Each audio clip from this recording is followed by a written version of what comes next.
berjumpa. Salam sehat merdeka. Baik adik-adik, ini merupakan pertemuan kelima dalam pelajaran bahasa Indonesia. Dan kali ini kita akan mempelajari mengenai cerita fantasi atau cerita imajinasi.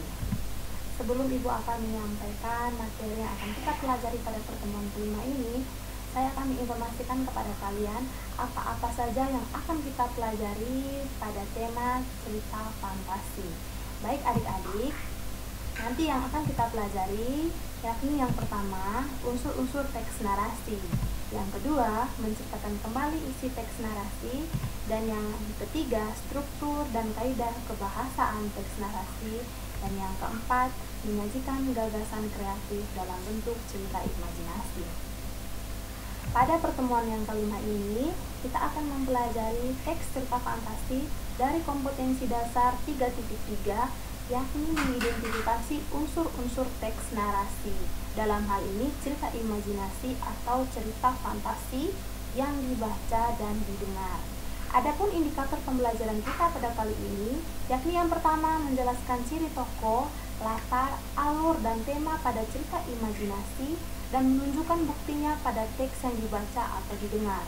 Dan yang kedua, menentukan jenis cerita imajinasi dan menunjukkan bukti pada teks yang dibaca atau didengar. Pertama, kita akan melihat apa itu cerita fantasi. Cerita fantasi adalah cerita yang menampilkan tokoh, alur, latar, atau tema yang derajat kebenarannya diragukan, baik menyangkut atau hampir seluruh maupun hanya sebagian cerita.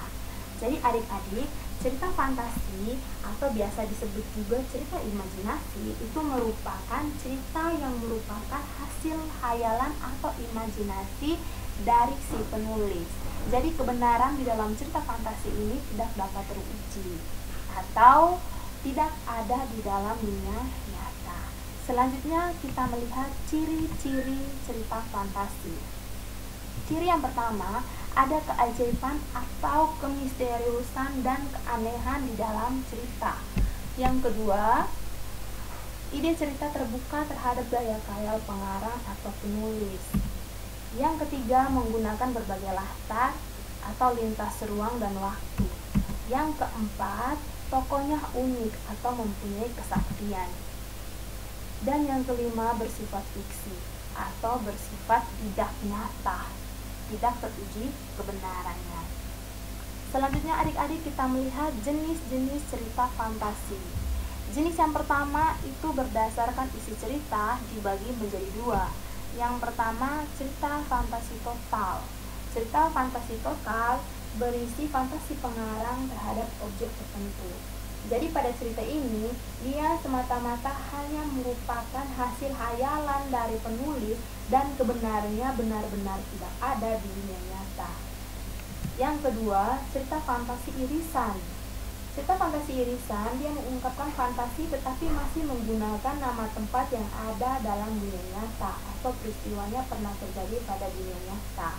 Jadi di dalam cerita ini, jalan ceritanya merupakan khayalan dari penulis, namun latarnya adalah latar yang bisa terlihat di dunia nyata.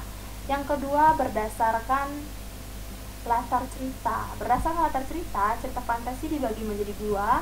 Yang pertama, latar fantasi sezaman. Latar fantasi sezaman berarti latar yang digunakannya satu masa, misalnya masa kini, masa lampau, atau masa yang akan datang. Yang kedua, latar fantasi lintas waktu. Jadi di dalam cerita fantasi yang menggunakan latar fantasi lintas waktu, dia menggunakan dua latar waktu yang berbeda. Misalnya menggunakan latar waktu masa kini dan masa lampau. Selanjutnya adik-adik kita melihat unsur-unsur yang membangun cerita fantasi atau unsur-unsur intrinsik. Jadi ketika ada yang menanyakan apa itu unsur intrinsik, unsur intrinsik sebenarnya merupakan unsur yang membangun sebuah cerita. Tanpa unsur intrinsik, maka sebuah cerita tidak mungkin bisa terbentuk. Jadi adik-adik bisa melihat di sini ada 7 unsur yang membangun sebuah cerita fantasi. Yang pertama, tema. Tema adalah ide yang paling mendasar yang menjadi acuan untuk mengembangkan suatu cerita. Yang kedua, alur. Alur atau jalan cerita yang berupa peristiwa-peristiwa yang tersusun dan saling berkaitan satu sama lain. Yang kedua, tokoh dan penokohan. Tokoh merupakan orang yang berperan dalam cerita, dan penokohan merupakan perwatakan atau karakter dari tokoh yang ada di dalam cerita. Yang perlu kalian ingat adik-adik bahwa di dalam sebuah cerita harus ada tokoh yang bertentangan wataknya. Karena jika di dalam cerita dia hanya menggunakan satu watak, misalnya semua tokohnya adalah tokoh baik, maka tidak mungkin ada pertentangan yang terjadi, tidak mungkin ada persoalan yang terjadi di dalam cerita. Jadi dalam sebuah cerita harus ada tokoh yang bertentangan wataknya, ada tokoh baik, ada tokoh jahat. Tokoh baik biasa disebut tokoh protagonis, dan tokoh jahat biasa disebut tokoh antagonis. Dan yang ketiga, ada tokoh tritagonis atau tokoh pembantu. Selanjutnya adik-adik, latar. Latar merupakan tempat, waktu, serta suasana yang menjadi latar belakang suatu cerita. Jadi latar di dalam cerita ini dibagi menjadi 3. Ada latar tempat, ada latar waktu, dan ada latar suasana. Yang kelima adik-adik, sudut pandang. Apa itu sudut pandang? Sudut pandang merupakan posisi pengarang dalam membawakan suatu cerita. Yang keenam, amanat, yakni pesan yang ingin disampaikan oleh pengarang dalam sebuah cerita. Dan yang ketujuh, gaya bahasa atau penggunaan bahasa dalam cerita. Dalam cerita fantasi, dia biasanya menggunakan bahasa yang mudah dimengerti oleh pembaca. Selanjutnya adik-adik, kalian bisa melihat contoh cerita fantasi itu di buku Mardi yang kalian pegang, yang berjudul Bayangan Dalam Cahaya di halaman 43 sampai 44. Atau jika adik-adik sering menonton film-film kartun, misalnya Thundership, itu merupakan salah satu contoh film yang diangkat dari cerita fantasi.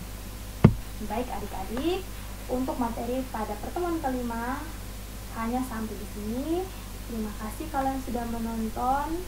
Jangan lupa dalami materi ini melalui buku yang kalian pegang, buku Mardi. Terima kasih sudah menonton. Salam sehat, Tuhan Yesus memberkati.